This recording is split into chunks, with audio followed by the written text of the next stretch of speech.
मुर्गी का गोश्त सभी मजे से खाते हैं। कोई मुर्गी को दाल के साथ बना रहा है तो कोई फ्राइज में डालकर खाता है। अब बच्चों को तो मुर्गी के गोश्त के बिना मजा ही नहीं आता। मगर एक हैरान कुन बात यह है कि मुर्गी का गोश्त खाने से लड़कियों को बड़ा नुकसान हो सकता है। मगर वो क्या? मुर्गी के गोश्त में अज्जा, मुर्गी में प्रोटीन, कैलोरीन, कार्बोहाइड्रेट, शुगर और दीगर कई ज़रूरी अज्जा पाए जाते हैं जो यकीनन सेहत के लिए फ़ायदेमंद भी हैं। लड़कियां, छोटी बच्चियां ये गोश्त क्यों ना खाएं? छोटी बच्चियों और लड़कियों को मुर्गियों का गोश्त ना खिलाएं, जिसकी अहम वजह यह है कि आजकल ज़्यादातर बच्चियां 7 से 9 साल की उम्र में बालिग हो जाती हैं।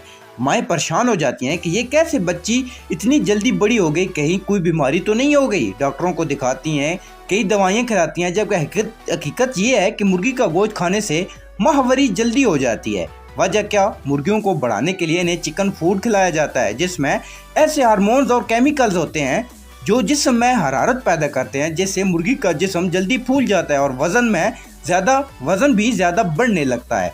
जबकि लड़कियों के जिस्म में माहवारी से कबल बनने वाला हार्मोन्स इस गोश्त के ज़्यादा इस्तेमाल की वजह से तेज़ी से बन जाता है और बच्ची जवान हो जाती है।